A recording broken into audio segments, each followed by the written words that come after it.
Buongiorno, ben ritrovati. Focus TG, quindi anche oggi in diretta per raccontarvi il nostro territorio, la cronaca, la politica, l'economia e fra pochissimo ci collegheremo con la nostra Chiara Gaiani a Padova, giornata importante per la politica veneta, per la Lega del Veneto con il congresso regionale, l'atteso congresso regionale che tante polemiche ha suscitato in questi mesi e in queste settimane.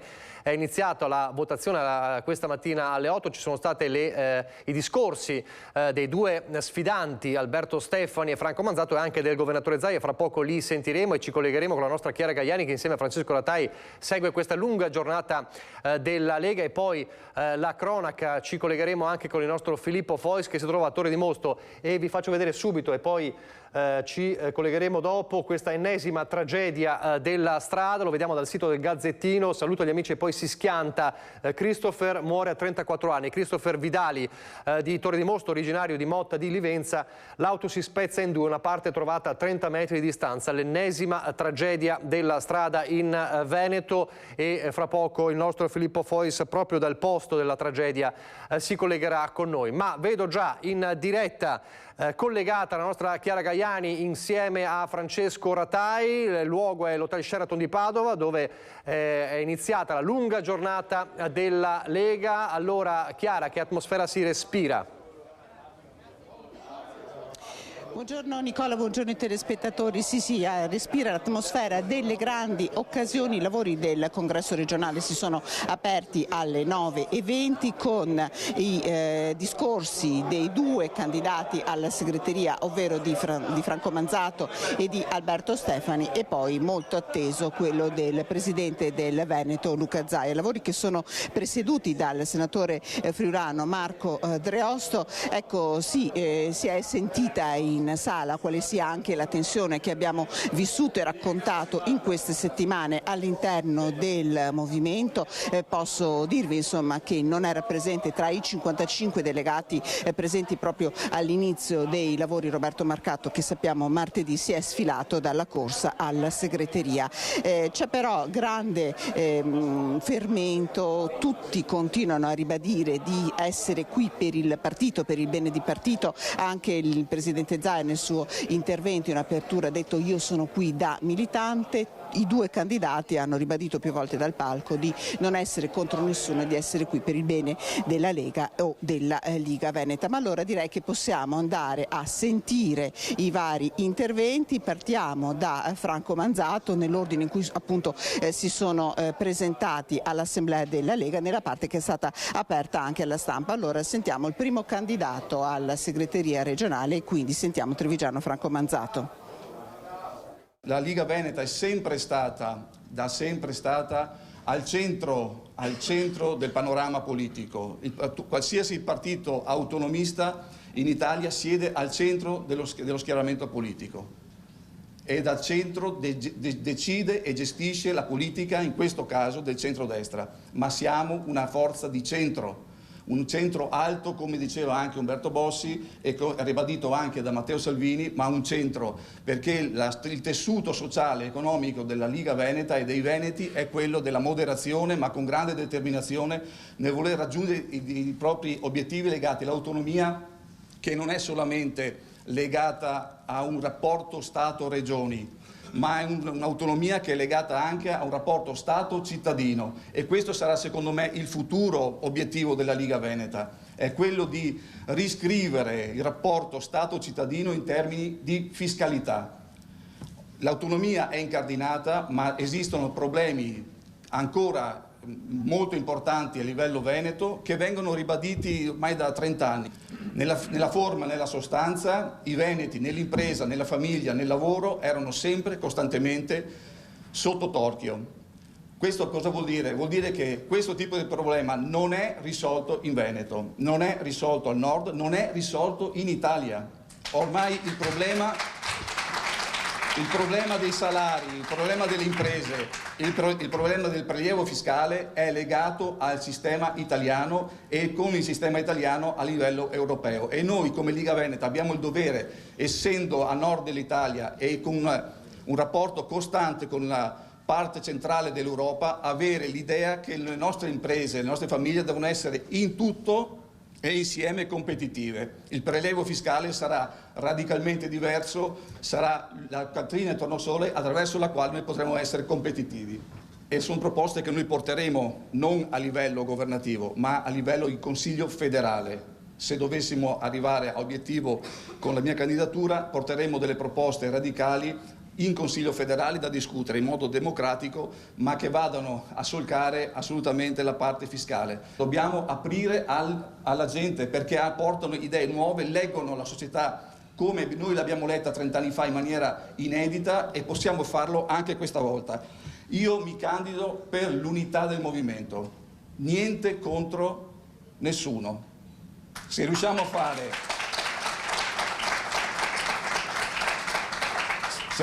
ad unire il movimento e costruire delle idee forti, irraggiungibili per gli altri, così come il tema del federalismo era irraggiungibile per nessuno. Nessuno poteva raggiungere il nostro obiettivo, anche se hanno tentato di cavalcarlo, perché la Liga Veneta e la Lega Nord quella volta e adesso Lega aveva un'identità talmente forte, talmente potente che era irraggiungibile, e molti cittadini veneti del Nord e adesso dell'Italia si riconoscono in questo. Io credo che si debba ritornare a costruire una nostra identità, un'identità che si basa sulla costruzione del futuro, perché il futuro nostro non è legato semplicemente al nostro interno, ma legato al destino dell'Europa, e noi come veneti in Europa e nel mondo, così come i veneti antichi hanno saputo solcare mari e terra e aver portato civiltà da tutte le parti. Io credo che dobbiamo essere orgogliosi di essere della Liga Veneta e orgogliosi di farlo trasmettere anche ai veneti, perché hanno una grande occasione, quello di rivedere un partito, un movimento in Veneto che sia in grado di essere loro fratello, vicini, amici, e con l'orgoglio e col cuore di amare il nostro territorio e la nostra regione. Grazie a tutti.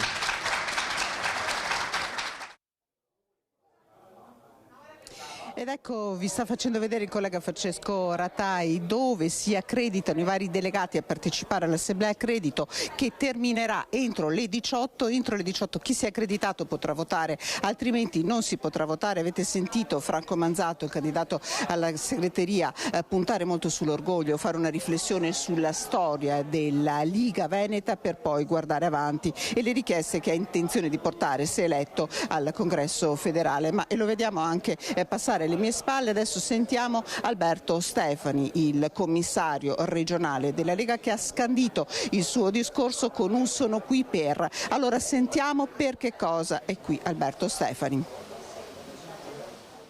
Oggi celebriamo il congresso regionale della Lega Veneta. È la prima regione a celebrare il congresso regionale, la prima regione ad aver celebrato tutti i congressi provinciali, così come avevamo promesso, così è stato fatto. Oggi io non sono qui contro qualcuno, sono qui per qualcosa, sono qui per un progetto che abbiamo costruito in questi 2 anni in silenzio, insieme a voi, insieme alla grande squadra della Lega. Sono qui con l'emozione di un giovane che è cresciuto all'interno di questo movimento dall'età di 16 anni. Sono qui davanti alla famiglia politica che mi ha cresciuto e che mi ha consentito di fare il consigliere comunale prima, il coordinatore dei giovani, il segretario provinciale, il sindaco della mia città, il deputato e il commissario regionale. E insieme ai militanti, alle sezioni, alla Lega del territorio è importante difendere anche la Lega di governo, gli amministratori, e spesso questo è un binomio che si unisce, amministratori, sindaci, assessori, persone che tutti i giorni rischiano del proprio per la propria comunità. Questa è una battaglia che noi dobbiamo affrontare anche a livello parlamentare, e anche perché questi amministratori sono coloro i quali sono portatori di consenso nei loro comuni, nei loro territori, nelle loro comunità, e sono il marchio di fabbrica del buon governo e della buona amministrazione della Lega Veneta. Sono qui perché la Lega non è mai stato un partito che guarda indietro. La Lega è sempre stato un partito che guarda avanti, e questo è stato il suo punto di forza anche nei momenti più difficili, anche quando la situazione sembrava difficoltosa. Ha sempre saputo guardare avanti, ha sempre saputo anticipare le scelte proprio perché guardava avanti, ha sempre saputo anticipare i tempi proprio perché guardava avanti, ha sempre saputo esprimere una grande capacità visionaria per poter anticipare le sfide che gli altri non avevano ancora colto. Penso al tema dell'immigrazione e penso al tema dell'autonomia. Queste sono le sfide che noi dobbiamo affrontare e questa è la visione che noi dobbiamo avere, rivolta ai prossimi decenni, rivolta al futuro.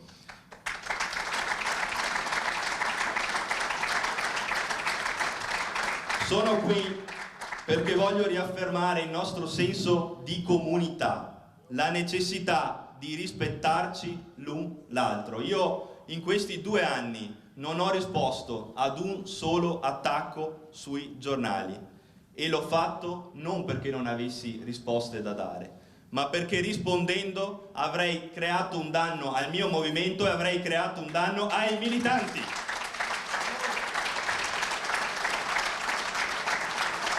E un vero segretario di partito mette prima l'interesse del movimento agli interessi personali.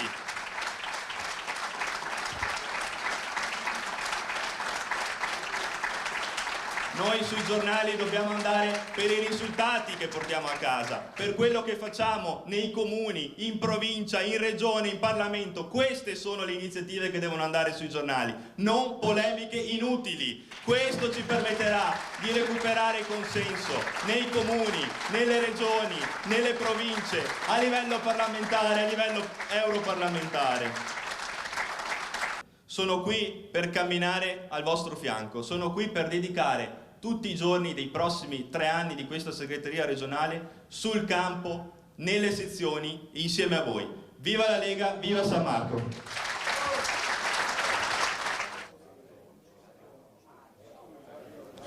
Ecco, abbiamo sentito Alberto Stefani, oltre alla rappresentanza ovviamente dell'establishment leghista qui all'hotel Sheraton di Padova, europarlamentari, parlamentari, 2 sottosegretari veneti, Massimo Bitonci e Andrea Ostellari, anche il presidente del Consiglio regionale Roberto Ciambetti. Molto atteso, l'abbiamo detto in apertura, l'intervento del presidente del Veneto Luca Zaia, un presidente che proprio ha richiamato l'orgoglio dei veneti, ha parlato di Veneto Pride per l'ennesima volta, però ha sottolineato anche come sia il momento di parlare anche di diritti civili. Allora sentiamo una sintesi dell'intervento del presidente del Veneto Luca Zaia dall'hotel Sheraton, poi restituisco la linea allo studio ringraziando Francesco Ratai per la collaborazione tecnica. Penso che noi abbiamo un grande patrimonio da portare avanti, che è quello della Liga Veneta, perché vorrei ricordare che questo è il congresso della Liga Veneta.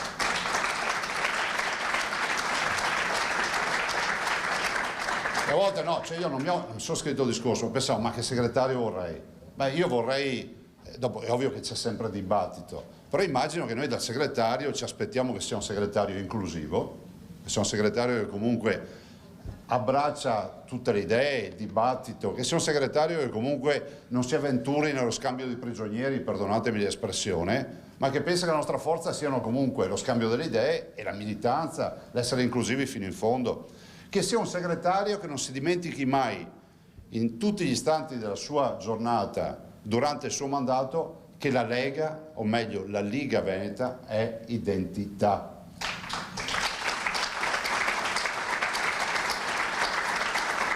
Guardate, la nostra forza è l'identità, il consenso si lega all'identità. Tutto il progetto identitario, nato nella notte dei tempi, iniziato con Bossi, con Gobbo, insomma con tutti coloro che hanno dato vita a questo progetto, parte dall'identità. Il vero risultato è quello di aver dato l'orgoglio di essere veneti ai veneti. Questo è il vero risultato.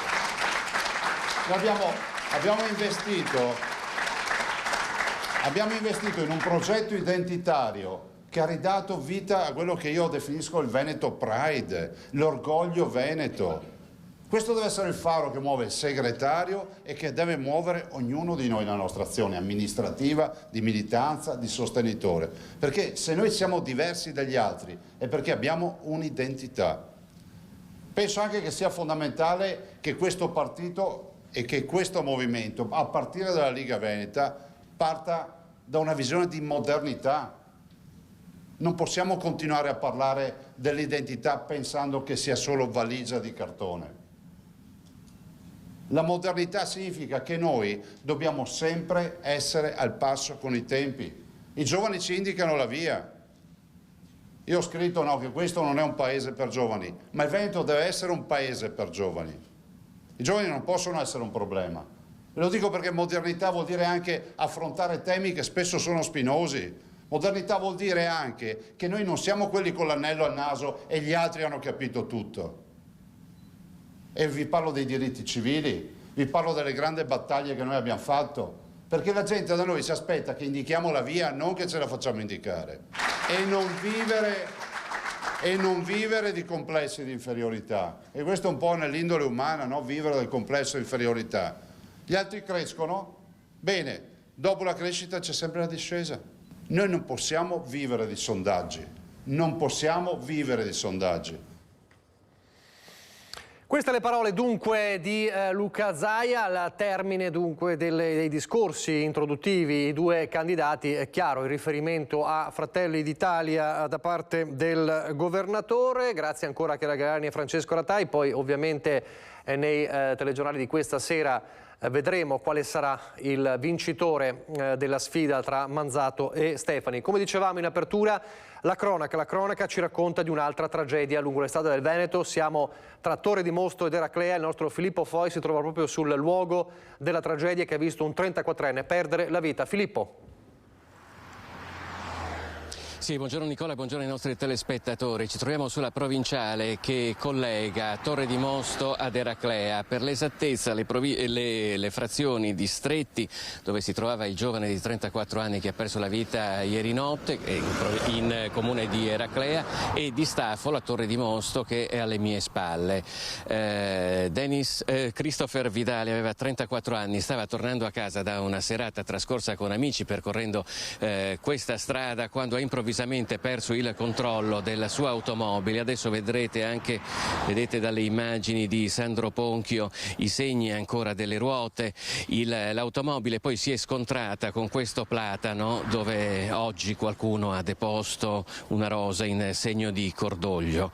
L'impatto è stato violentissimo, tanto che alcune parti della macchina, che si è letteralmente divisa in due, sono arrivati a circa 30 metri di distanza. Noi stiamo continuando a percorrere la provinciale, qui vedete che ci sono altre parti dell'automobile. Un po' più avanti abbiamo visto anche quello che ha l'apparenza di essere un parafango che è finito addirittura, ecco adesso ve lo fa vedere Sandro Ponchio, vedete in questi alberi che sono vicino a questo campo coltivati. Immediatamente sono intervenuti sia i vigili del fuoco, i carabinieri e soprattutto i soccorsi dei sanitari del SUEM 118. Purtroppo per Christopher Vidali non c'era niente da fare. Noi abbiamo ascoltato anche poco fa al telefono il sindaco di Torre di Mosto, Mazzarotto, il quale ci ha detto di preferire mantenere il silenzio di fronte a questa tragedia. Questa mattina ha espresso le condoglianze anche a nome del comune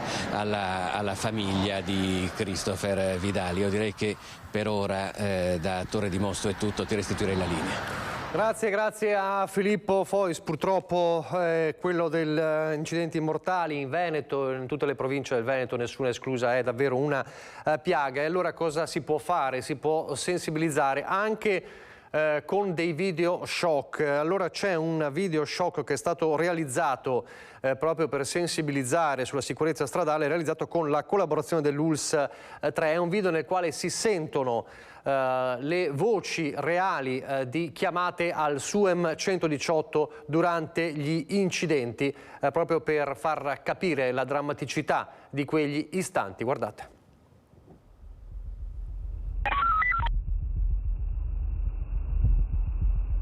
La strada racconta tante storie. Una di queste è la mia storia. 118.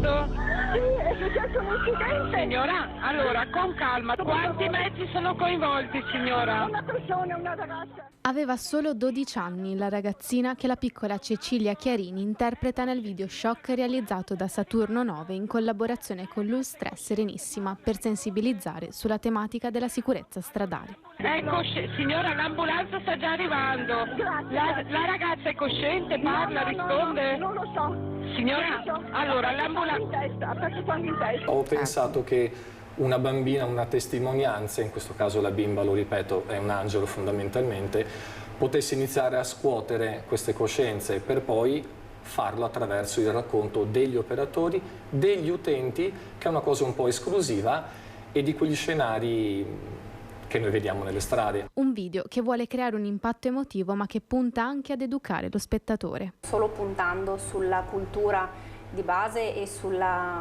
quello che ci si porta dentro, poi si possa veramente portare un cambiamento sostanziale. Un cambiamento che deve partire soprattutto dalla responsabilità del singolo. Non pensare solo a se stessi, ma pensare a chi a noi, agli altri anche, perché non bisogna essere altruisti, pensare soprattutto agli altri. Mettiamoci anche nei panni degli altri, siamo sempre sicuri che a noi non possa accadere nulla, ed è la cosa più sbagliata, o i genitori, la certezza dei genitori, una cosa che vedo tantissimo, che tanto a mio figlio non capita, e credo che sia l'errore più grande. E le raccomandazioni arrivano soprattutto da chi ogni giorno soccorre le persone vittime di incidenti. Iniziative che mirano a sensibilizzare la popolazione sono sempre motivo di speranza, di cambiamento. La speranza è che in qualche modo portino a una diversa modalità di ragionamento e a una diversa risposta. Vale la vita di persone, molte persone che sono appunto, come ho detto nel video, sono bambini che potrebbero crescere da grandi e avere un futuro. La ragazza è deceduta. Avrei voluto diventare una donna, ma qualcuno ha deciso che così non doveva essere.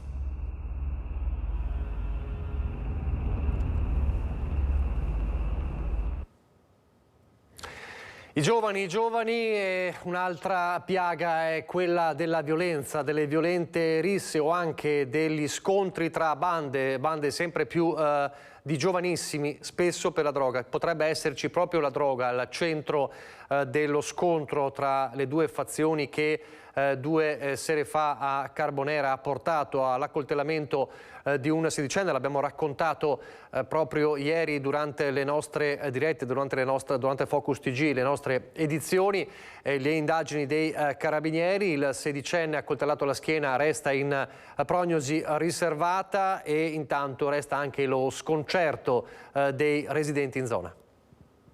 Una nottata passata insonne, un ragazzino sanguinante a terra, le armi, la rabbia di questi giovanissimi. In via Grande a Pezzan di Carbonera c'è sconcerto. Siamo rimasti proprio allibiti dalla situazione, 2 ragazzi per terra, uno che perdeva tantissimo sangue.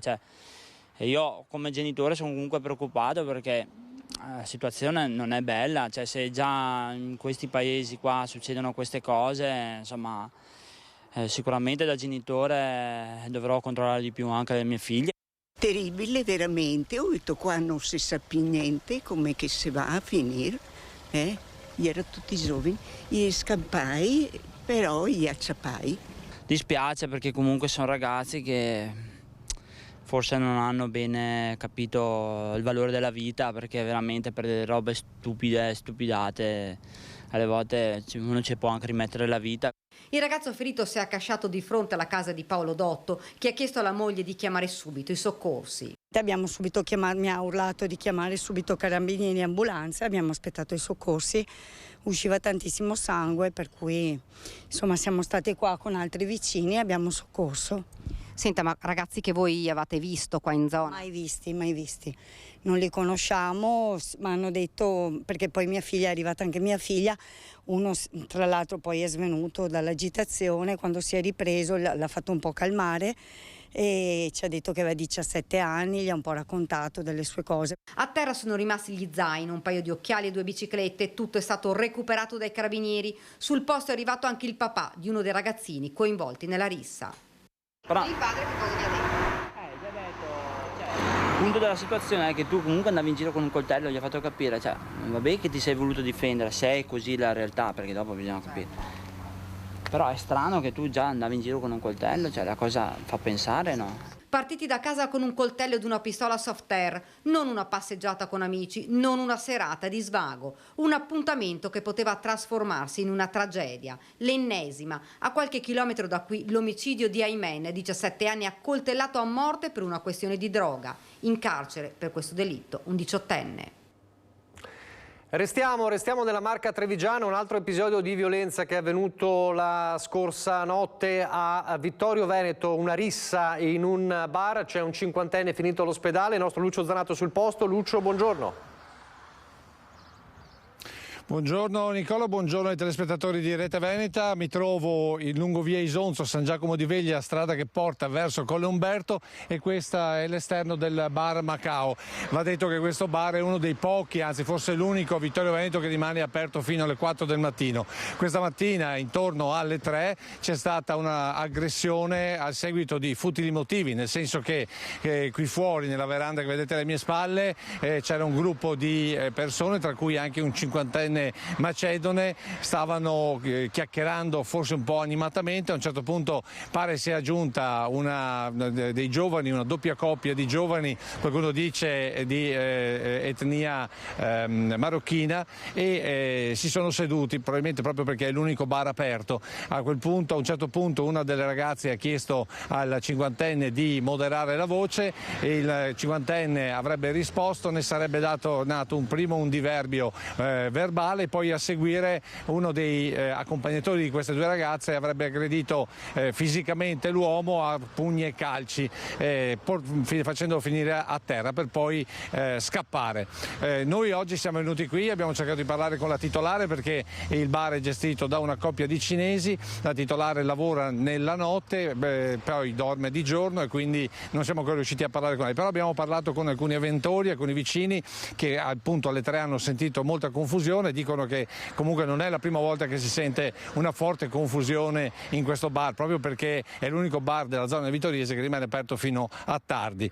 Tracce ematiche ci sono nel terreno, quindi probabilmente lì appena fuori la veranda c'è stata l'aggressione, e poi qui verso la sinistra, ma lo racconteremo meglio questa sera, il 50enne è stato portato per poi essere caricato e portato all'ospedale.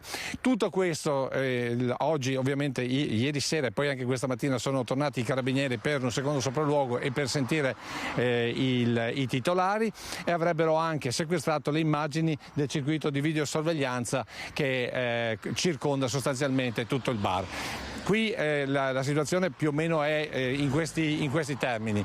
Qualcuno dice che non è appunto la prima volta, e che non è la prima volta che viene coinvolto appunto questo 50enne macedone. Certo è che è l'ennesimo episodio di aggressione nel nostro territorio, da parte tra l'altro di giovani, e questo non può che far riflettere. Se non hai domande restituisco la linea allo studio. Grazie a Lucio Zanato. Restiamo con la cronaca prima di andare in pubblicità ancora nella Marca, con i controlli dei carabinieri sui luoghi di lavoro. Ci sono diverse attività sospese. Sono 7 le attività imprenditoriali sospese in tutto il territorio della Marca a seguito dei controlli effettuati dal Comando dei Carabinieri per la tutela del lavoro e dell'Ispettorato Provinciale del Lavoro. Di queste 6 sono state sospese per gravi violazioni in materia di sicurezza e una per l'impiego di lavoratori in nero. Le attività sospese sono rispettivamente un ristorante cinese di Castelfranco Veneto, in cui sono state trovate 3 cameriere impiegate senza copertura assicurativa, uno studio dentistico del centro di Treviso e 4 cantieri edili situati nei comuni di Mareno di Piave, Cordignano, Gorgo al Monticano e Santa Lucia di Piave, per mancanza di sistemi di protezione e sicurezza, e 2 attività agricole di San Fiore e Colle Umberto, che operavano senza dispositivi di sicurezza su piattaforme di lavoro mobile e levabile, sprovvisti delle protezioni contro le cadute dall'alto. Dai controlli dei carabinieri sono stati trovati in totale 5 lavoratori impiegati in nero, multate 22 aziende per mancanza di sicurezza sul lavoro e disposte sanzioni per un totale di 215.000 euro. Breve pausa pubblicitaria, poi andremo ad Arcugnano, al lago di Fimon.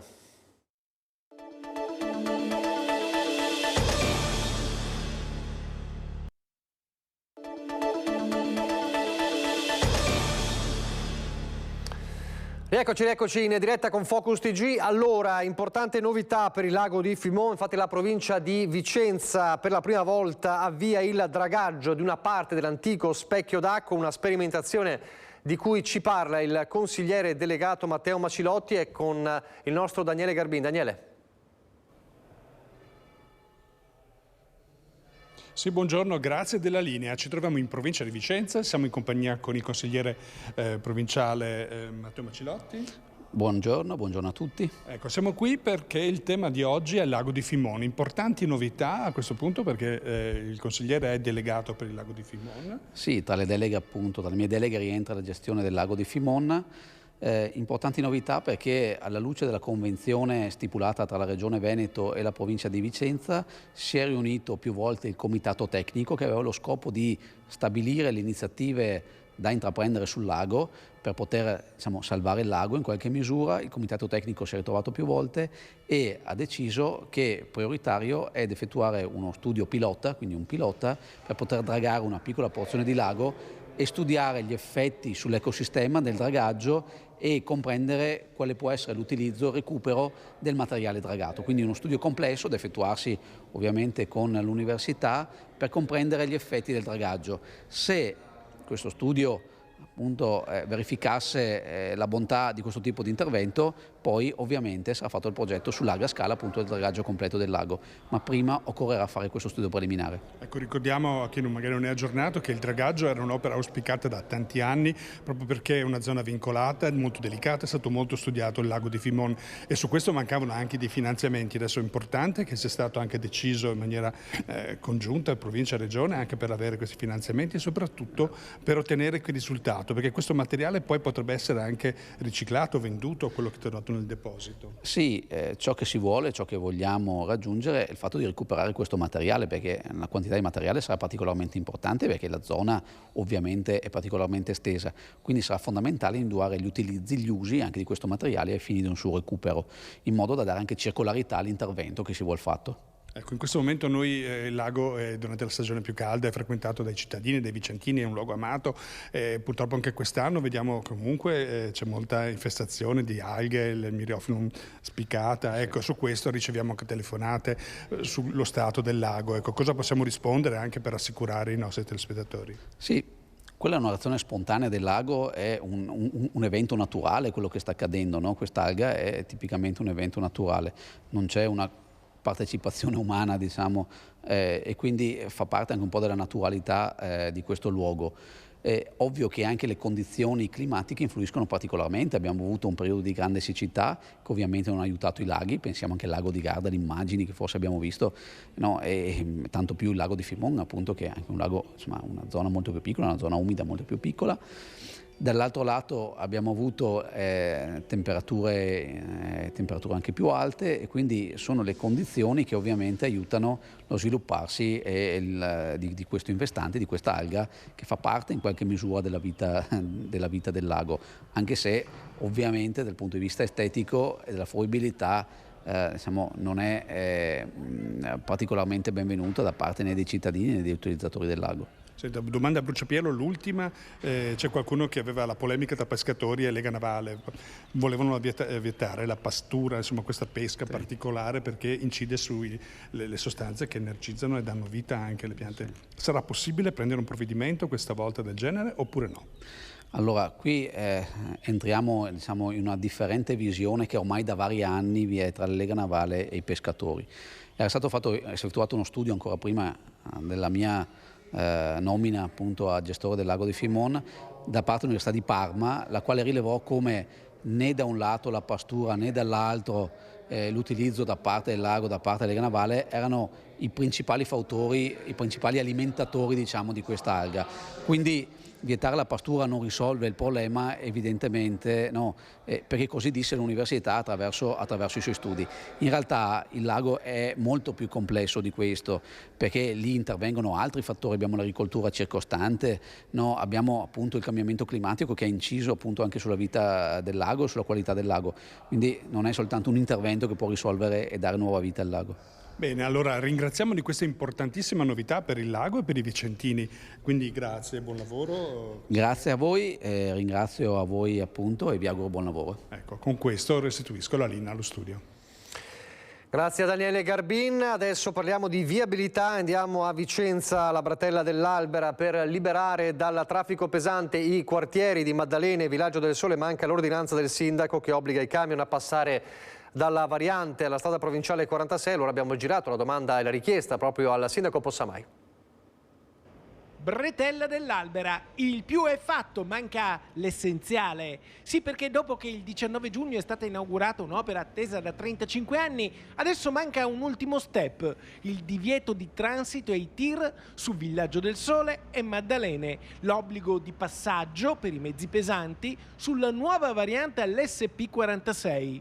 Tutto infatti è finalizzato a questo. I cittadini, dopo tanti anni di attesa, aspettavano di essere liberati dalla morsa del traffico, come hanno ricordato pochi giorni fa in occasione del varo della Bretella. Dopo 30 anni di sofferenza, di sacrifici, con tutta la popolazione di Vicenza Ovest, si riesce ad ottenere un concreto primo passo. Siamo tutti molto felici.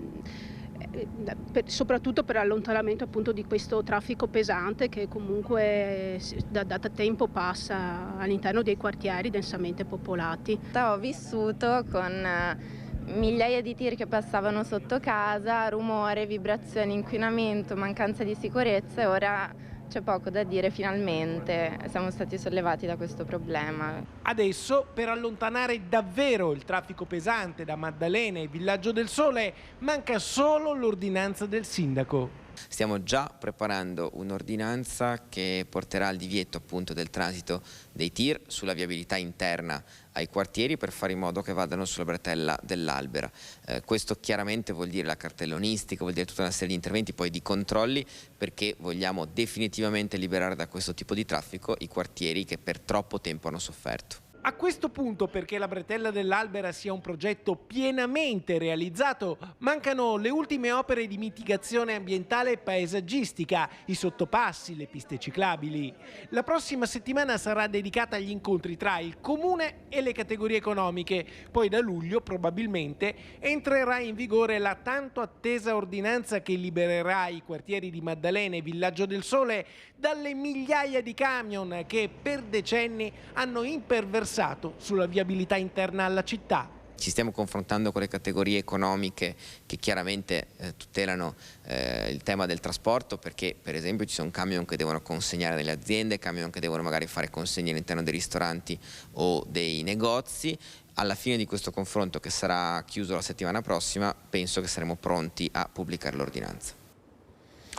E poi c'è il viaggio di Rete Veneta, restiamo a Vicenza sempre nei problemi dei quartieri della città, e allora i residenti della Stanga chiedono che l'autobus torni a fermarsi nel cuore della loro zona.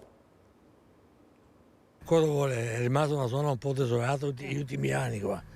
Io sono 60 anni che vivo qua, ma non ho mai visto una desolazione come questa. Il quartiere Stanga, che si trova in corrispondenza della porta est della città, più che un quartiere assomiglia ad un piccolo paesino.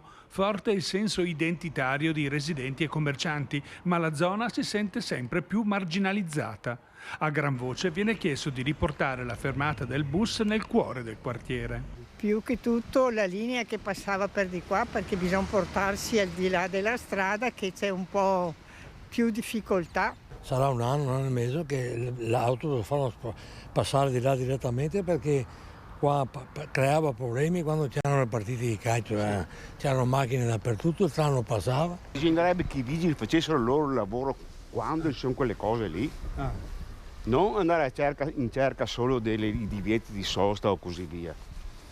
Quelle lì sono le cose addirittura non passa più neanche l'autobus perché non riusciva più a far manovra. Sì, hanno spostato la linea, chiaramente era utile avere la possibilità di fermarsi, visto che qui comunque c'è una scuola, c'è un asilo, c'è il campo da calcio. Ecco, lo spostamento della fermata crea un po' di difficoltà per chi magari ha bisogno di accedere anche a questi servizi. A complicare il collegamento viario con la città, il difficile inserimento delle auto in uscita dal quartiere verso Viale della Pace. Questo è un problema, tanto che io e mia moglie usciamo di qua, ci portiamo e andiamo nella statale. E soprattutto qui dove c'è l'incrocio davanti alla scuola elementare c'è abbastanza pericolo. ci sono le strisce ben segnalate, per fortuna la mattina c'è il vigile, il nonno vigile che fa attraversare i bambini, però diciamo è abbastanza pericoloso, ma ci abbiamo sempre convissuto.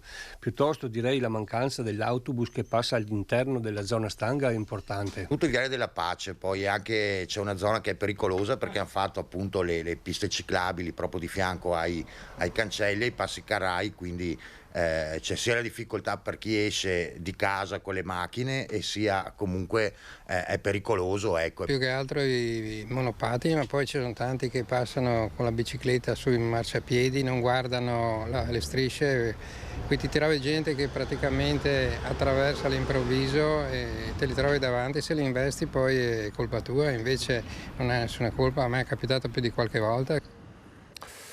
Restiamo a Vicenza con la cronaca dell'ennesima truffa telefonica. Una truffa telefonica costata 30.000 euro ad un'anziana signora di Vicenza. Alla donna, che si era reso conto di essere stata raggirata, però poteva andare ancora peggio. I malviventi che l'avevano contattata stavano per svuotarle l'intero conto bancario. È accaduto nel pomeriggio di ieri, quando la signora disperata aveva cercato aiuto avvicinando una pattuglia di poliziotti della squadra volanti. Grazie a loro sono riusciti a bloccare il conto corrente della donna depositato nell'ufficio postale di Viale Roma.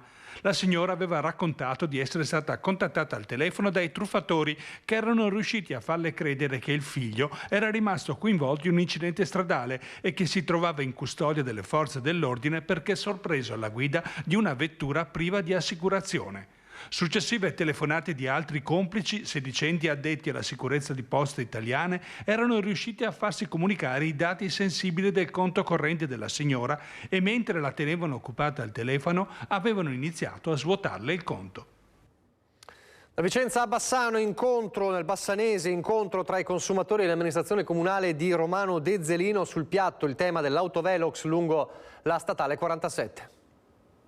L'autovelox della polemica, siamo lungo la statale 47 Valsugana in territorio comunale di Romano Dezzelino, dove è montata la protesta degli automobilisti incappati nel rilevatore di velocità posizionato lungo una delle strade più trafficate della zona. E giusto per capire quali mosse seguire, l'amministrazione comunale guidata dal sindaco Simone Bontorin ha incontrato le associazioni dei consumatori. L'obiettivo comune della sicurezza sulle strade è ampiamente emerso, visto che sono stati portati i dati registrati in questi mesi di controlli sull'SS 47. Una riduzione drastica delle persone che transitano sulla statale 47 non rispettando i limiti. Abbiamo due dati ad esempio: il 20 novembre 1000 passaggi in un'ora, 120 sanzionati, circa il 12%. Il 12 giugno 2023 invece circa 760 passaggi per 34 sanzionati, quindi il 4,42%. Una riduzione del 63-64% delle persone che non rispettano i limiti. Accolta la richiesta dell'Unione Consumatori di mettere più in vista i rilevatori di velocità, anche se resta aperta la questione, nonostante i dati comunicati dal sindaco, del posizionamento proprio in quel posto del Velox. L'incidentalità è una statistica che normalmente un comune deve rilevare prima di installare un'apparecchiatura. Allora, in quel tratto dove parliamo, dove fanno i rilevamenti, non abbiamo fino adesso avuto nota di grandi incidenti mortali eccetera. C'è stato un incidente mortale di fronte al Tosano qualche anno fa e basta. Quindi il posizionare un'apparecchiatura su una strada deve esserci sempre da valutare il principio dell'incidentalità anche nei semafori, anche nei rilevamenti dei semaforici. E chi è stato sanzionato ma non ha ancora pagato la multa con la dovuta documentazione potrebbe presentare ricorso, ma spiega il presidente dell'Unione Consumatori: fino adesso non abbiamo avuto molte richieste in questo senso. Pochi istanti di pubblicità e poi di nuovo in diretta con Focus TG.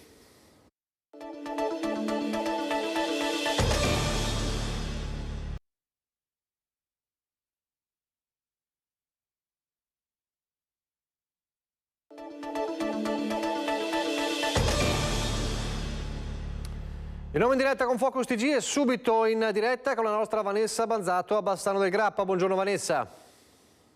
Ponte della Vittoria, conosciuto da tutti come Ponte Nuovo, dai primi di luglio per 2 mesi sarà completamente chiuso giorno e notte al transito non soltanto dei veicoli ma anche dei pedoni e dei ciclisti, per permettere una serie di lavori di sistemazione e soprattutto messa in sicurezza. Allora siamo andati proprio tra la gente a chiedere come vede questa chiusura, soprattutto perché verrà inibito completamente il passaggio, il transito da est a ovest della città di Bassano del Grappa, tutte quelle persone che quotidianamente sono abituate invece a transitare questa che ormai è diventata una delle arterie più trafficate del bassanese. È un bel problema, però si serve, bisogna intervenire. Sia auto che pedoni anche, lo sa? Sì, lo so, io abito di là verso San Fortunato, crea un po' di disagi, però secondo me se è necessario va bene. È una barzelletta questa, come 2 mesi. Devono fare dei lavori e quindi lo chiudono completamente, giorno e notte. Sono senza parole. E spero che non sia vero perché... No, è vero, è una cosa vera. Non avevo letto questa notizia sinceramente, mi trovo impreparata.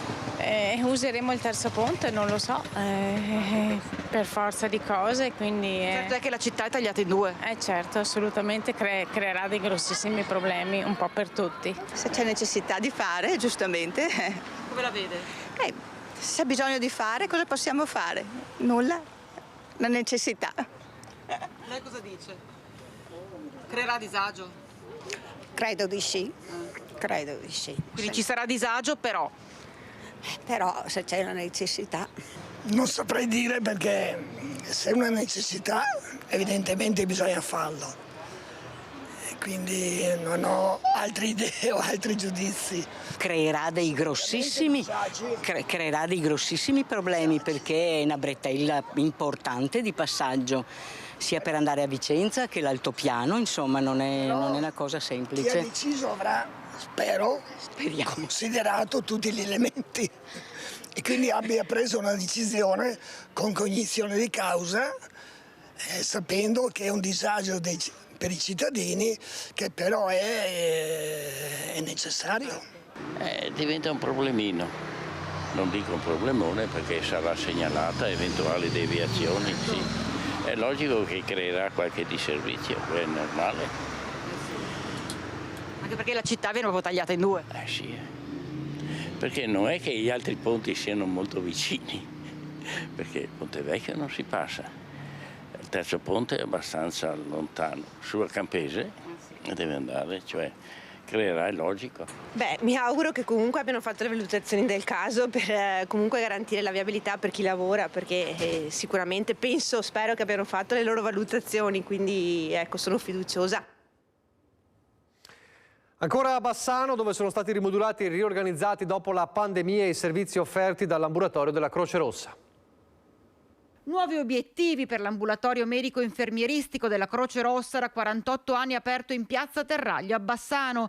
Dopo la pandemia i servizi offerti dalla struttura sono stati ripensati e rimodulati, ampliando anche molte offerte. Ci siamo sostanzialmente trovati a redigere una nuova carta dei servizi andando effettivamente a capire dove servono le attività di Croce Rossa, dove effettivamente c'è il bisogno della popolazione da questo punto di vista, che è un bisogno sia sanitario che sociale. Non è una sostituzione a quella che è l'attività del medico di base o dell'azienda sanitaria, ma vuole essere un supporto per la parte salute di base, quindi misurazione dei parametri piuttosto che iniezioni, piuttosto che consulenze mediche specialistiche. Restano fondamentali la collaborazione e il lavoro di squadra con tutti i comuni del comprensorio. Chiediamo che venga pubblicizzato questo servizio, questa attività presso i loro comuni attraverso gli assistenti sociali, attraverso i servizi sociali, in modo da prendere anche quella parte di popolazione che non siamo ancora riusciti ad agganciare.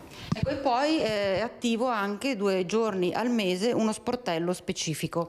Con la riorganizzazione siamo riusciti con personale formato appositamente ad aprire il nostro sportello sociale all'interno dell'ambulatorio 2 volte al mese, una volta ogni 15 giorni. Un servizio importante visto anche l'aumento di anziani in città, che riesce a seguire anche chi non ha ancora un medico di base, a cominciare dai cittadini stranieri. Grazie a una convenzione che è in essere con l'azienda dal 2007, questo ambulatorio sostanzialmente svolge questo tipo di attività, rilasciando ricette mediche, insomma facendo di fatto il medico di base per questi pazienti. In chiusura, importanti novità sulla gestione dei fiumi che sono emerse a Villorba durante un incontro a cui ha partecipato il commissario nazionale per l'emergenza idrica Nicola Dall'Acqua. Prima accumuliamo meglio l'acqua, rifunzionalizziamo le vecchie opere, dopo ci sarà anche un ragionamento di risparmio idrico. Pulire, scavare e rimettere in funzione. Sono queste le direzioni operative del commissario di governo per la siccità.